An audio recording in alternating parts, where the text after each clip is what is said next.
Olá galera, eu sou a Jéssica do Como Você Estuda e hoje você vai aprender a resolver a questão 139 da prova do Enem 2018. Vamos lá? Sobre um sistema cartesiano, considera-se uma malha formada por circunferências de raios com medidas dadas por números naturais e por 12 semirretas, com extremidades na origem, separadas por ângulos de π sobre 6 radianos, conforme a figura. Então a gente tem aqui o nosso sistema cartesiano, as nossas semirretas, que são essas linhas pontilhadas aqui, né? E a gente tem aqui várias circunferências, com raio variando aqui desde 1 até 6, até onde dá para ver aqui, né? Suponha que os objetos se desloquem apenas pelas semirretas e pela circunferência dessa malha, não podendo passar pela origem 00. Considere o valor de π com aproximação de pelo menos uma casa decimal. Para realizar o percurso mais curto possível ao longo da malha do ponto B até o ponto A, um objeto deve percorrer uma distância igual a. Então, o que a gente quer é fazer o caminho mais curto possível para chegar do ponto B até o ponto A, sabendo que a gente só pode andar aqui, ó, na semicircunferência e na semirreta. Então, e a gente não pode passar aqui também pelo ponto 00. Então, a gente vai ter que andar por aqui e por essas retas aqui. Então, a gente tem aqui as opções de A até E. Então, agora é a hora que você deixa o like só por esse desenho maravilhoso aqui, que deu um trabalhão para fazer. Mas vamos lá.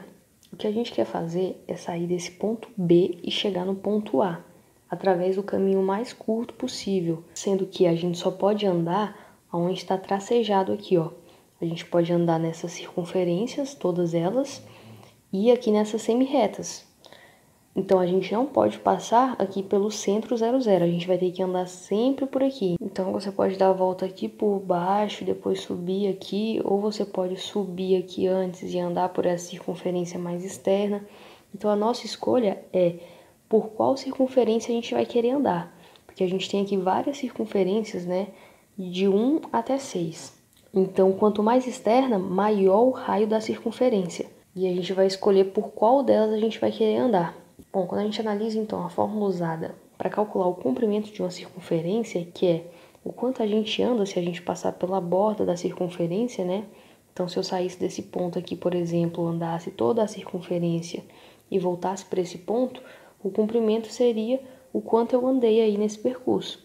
Então, quando a gente vai calcular esse comprimento, a equação que a gente usa é 2π vezes o raio.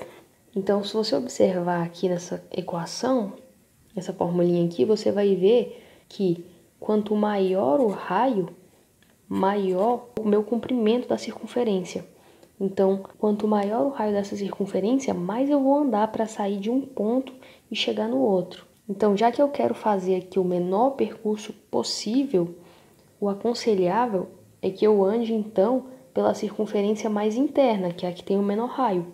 Porque quanto menor o meu raio, menor o comprimento, então menor o trajeto que eu vou ter que andar. Então, por isso, na hora de escolher o caminho aqui, para escolher o caminho mais curto, eu vou procurar andar pela circunferência de menor raio possível.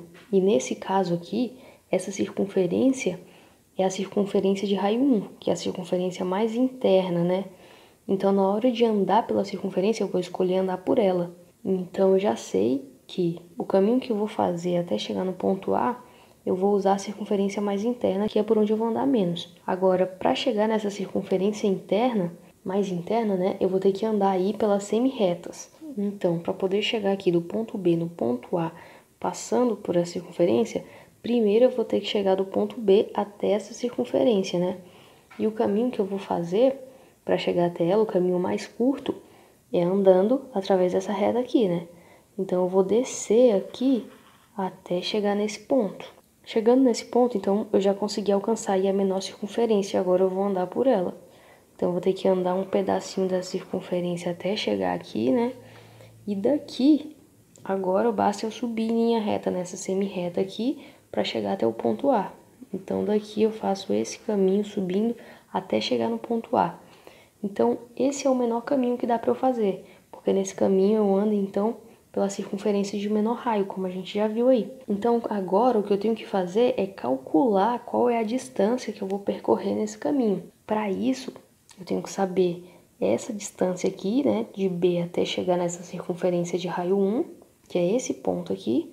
Depois, eu tenho que saber qual é essa distância que eu vou andar aqui dentro da circunferência, porque eu não ando toda a circunferência, então não é essa fórmula aqui, né, porque eu não estou saindo de um ponto e voltando para ele mesmo, né, se eu saísse daqui, fizesse toda a trajetória da circunferência e voltasse para cá, eu usaria essa equação, mas como eu não estou fazendo isso, estou andando só um pedaço aqui da circunferência, então eu vou usar uma outra fórmula. Mas beleza, daqui a pouco a gente vê como que a gente calcula isso. Chegando nesse ponto aqui, eu vou ter que andar mais a trajetória da semi-reta aqui até chegar no ponto A. Então eu vou somar no meu percurso mais esse pedaço aqui. Quando a gente fala em semi-reta, fica simples de calcular as distâncias, né? Porque, por exemplo, aqui eu tô saindo do ponto B até esse ponto aqui. Então, se você for ver aqui, a gente anda 3 unidades, né? Porque eu saio do 4 pro 3, do 3 pro 2 mais uma unidade e do 2 pro 1 mais uma unidade. Então, eu tô andando aqui 3 unidades. Então, daqui pra cá eu ando 3. Depois disso, eu vou andar aqui esse pedaço da circunferência, que a gente ainda não sabe como calcular. E chegando nesse ponto aqui, a gente vai subir e a gente vai sair da circunferência de raio 1 e vai para a circunferência de raio 6. Então, de 1 para 6, a gente vai andar aí 5 unidades. Então, só nesse pedacinho aqui, a gente já andou 8, né? 5 mais 3, 8. E agora a gente tem que descobrir como calcular esse pedacinho de circunferência aqui que a gente também tem que andar. E como é que a gente vai fazer isso? Bom, eu vou pegar esse desenho aqui e vou aumentar ele aqui só para ficar mais fácil da gente visualizar. Então, seria algo assim, né? Um pedaço aí de uma circunferência. Bom, quando a gente calcula uma circunferência completa, como a gente viu aqui, né? O comprimento de uma circunferência completa, a fórmula que a gente usa é essa aqui, 2π vezes o raio. Agora, e quando a gente tem que calcular o comprimento de um pedaço da circunferência, como é que a gente faz? Bom, se você reparar, quando a gente tem aqui uma circunferência completa que a gente usa que o comprimento é 2π vezes raio, o que está acontecendo aqui? A gente está multiplicando alguma coisa, que é o 2π, pelo raio dessa circunferência. Mas o que quer dizer esse 2π? Primeiro, o que quer dizer o comprimento da circunferência? Como a gente já tinha visto ali em cima, né? Quer dizer que eu tô saindo de um ponto, tô andando isso daqui tudo e tô voltando para esse mesmo ponto. Esse é o comprimento, é o quanto eu ando, é a medida que dá quando eu faço todo esse percurso aqui e volto para o mesmo ponto. Agora, o que é esse 2π aqui? Você percebe que quando eu saio de um ponto aqui, dou a volta em toda a circunferência e volto para o mesmo ponto, eu ando um ângulo de 360 graus. Se eu andasse daqui até aqui, por exemplo, vamos fazer uma linha aqui. Se eu andasse só isso daqui, daqui até aqui, eu andaria aí 180 graus, que seria metade da circunferência, né? Agora, como eu andei até aqui e depois eu andei mais 180 graus, então eu fecho a circunferência aí andando 360, que é a mesma coisa que 2π. Então, quando eu calculo o comprimento da circunferência, eu estou multiplicando o ângulo que eu andei vezes o raio. E a gente vai usar então a analogia dessa fórmula aqui para descobrir como eu calculo o comprimento quando eu tenho um pedaço de circunferência, igual eu tenho aqui. Por exemplo, um pedaço de circunferência seria isso daqui. Se eu tenho uma circunferência completa e tiro uma fatia de pizza dela, por exemplo. Então, antes eu queria calcular todo o comprimento, mas agora eu não quero mais. Agora eu tirei uma fatia de pizza e eu quero calcular só esse comprimento aqui. Só o comprimento da minha fatia, só esse pedacinho aqui.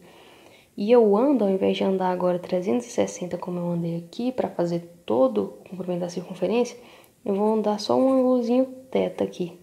Então, se eu ando só esse ângulozinho θ, de quanto que é esse comprimento aqui?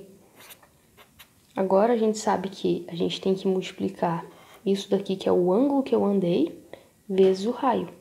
Então, enquanto que aqui eu andava 360 graus, agora eu ando só π. Então, o comprimento vai ser π vezes o raio. E é justamente assim que a gente calcula isso daqui, que a gente chama de setor circular. É quando a gente tem só uma fatia da circunferência, a gente não tem a circunferência completa.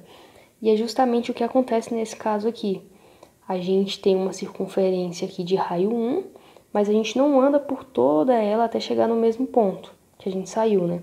A gente sai daqui e para ali. Então, se a gente pegar aqui e fechar o desenho isso daqui, ó, pegar as semi-retas aqui, a gente teria isso daqui, né? E isso daqui é justamente um setor circular. Então, para eu descobrir quanto que eu ando aqui, quanto que vale esse comprimento, basta eu saber quanto que é esse ângulo θ aqui. E aí o comprimento vai ser esse θ vezes o raio. Poxa, o raio dessa circunferência, eu já sei quanto ele vale. Porque eu sei que a minha circunferência mais interna aqui, ó, tá escrito aqui no plano cartesiano que ela tem raio 1. Então, eu já sei que isso daqui tem R igual a 1. Agora, falta eu descobrir, então, quanto é esse ângulo θ aqui. Ele fala pra gente lá no enunciado que as semi-retas, elas estão separadas por ângulos de π sobre 6. Então, todas essas semi-retas aqui, ó, o ângulo entre elas é de π sobre 6. Então, agora é só a gente contar quantas semi-retas a gente tem. Se a gente sair dessa e vai para essa, a gente tem um ângulo de π sobre 6. Se a gente sair dessa e vai para essa, mais π sobre 6. Dessa para essa, mais π sobre 6. E dessa para essa, mais π sobre 6. Bom, então a gente tem que saber quantos intervalos desse a gente tem. Do B até chegar no A, né? Porque é esse caminho que a gente faz aqui, ó. Da semi-reta onde está o B até a semi-reta que está o A, a gente tem, se você contar aqui, 4 espacinhos desses. Então, são 4 ângulos desses. Então, quando a gente vai calcular esse comprimento aqui, ele vai ser 4 vezes π sobre 6, vezes o meu raio que a gente já viu ali, que é 1.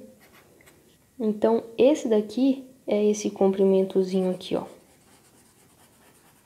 Que é também esse comprimento aqui, né? Que é o quanto a gente vai andar aqui. Então, se a gente for somar tudo para descobrir quanto vale, então, o caminho que a gente vai andar, que é o que ele pergunta, né? Primeiro, a gente vai andar 3, né? Para sair do ponto B até a ponta desse semicírculo aqui. Então, a gente vai somar 3, mais. Aí, a gente vai andar o setor circular que a gente calculou aqui, né? Que é 4 vezes π sobre 6. Então, a gente vai somar 4π sobre 6. Mas, depois que a gente anda no setor circular, chega aqui, a gente tem que subir isso daqui que a gente viu lá, que são 5 unidades. Então, a gente soma aqui mais 5. Então, essa é a distância que a gente vai andar. Bom, isso daqui ainda dá para simplificar, né? A gente pode simplificar aqui o 4 com 6. E aí, a gente divide os 2 por 2, né? Fica 2 aqui e 3 aqui. E a gente pode somar o 5 com 3. Então, a gente fica aí com 2 terços de π, mais 5 mais 3, 8. Então, 2 terços de π mais 8 é a distância que a gente vai andar, a menor distância que a gente pode andar. Sendo assim, a gente marca o nosso gabarito, então, alternativa letra A. Se esse vídeo te ajudou de alguma forma, não esquece de deixar o like e se inscrever aí no canal para receber mais conteúdos como esse. Valeu!